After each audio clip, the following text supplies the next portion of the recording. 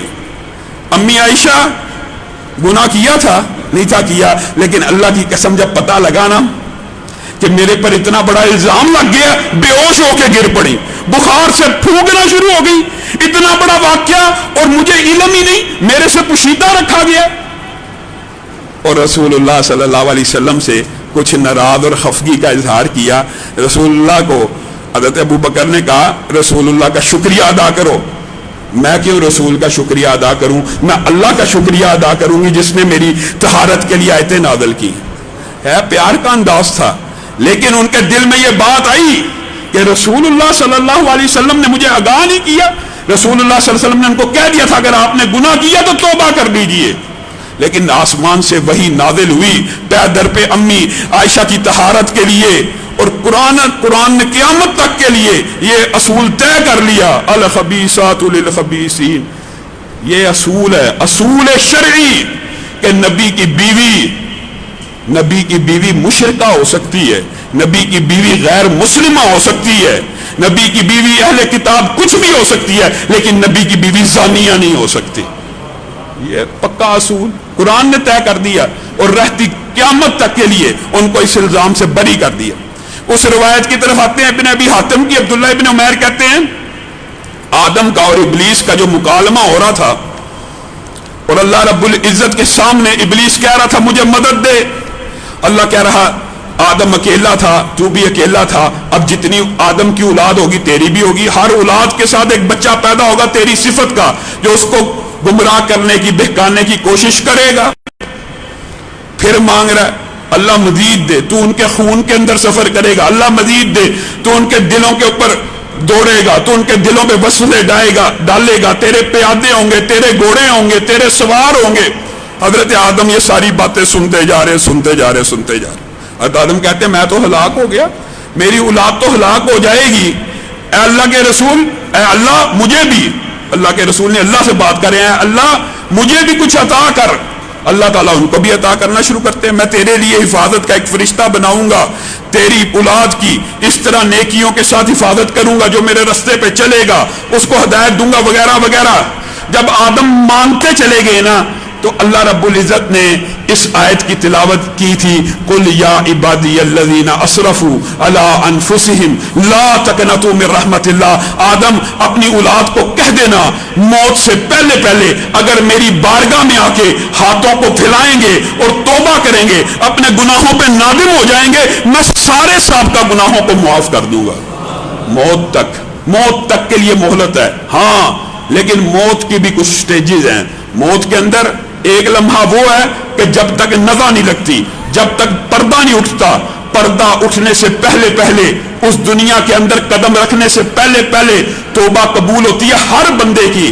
اور نبی کریم صلی اللہ علیہ وسلم نے کہا گناہ جو ہے نا، گناہ مومن کے لیے ایک پہاڑ کی طرح ہے، اگر وہ کر لیتا ہے، گناہ میں مبتلا ہو جاتا ہے تو اس کو لگتا ہے چاہے چھوٹا بھی گناہ کیا ہے کہ میرے اوپر بہت بڑا پہاڑ گرنے والا ہے، میرے پر عذاب آنے والا ہے۔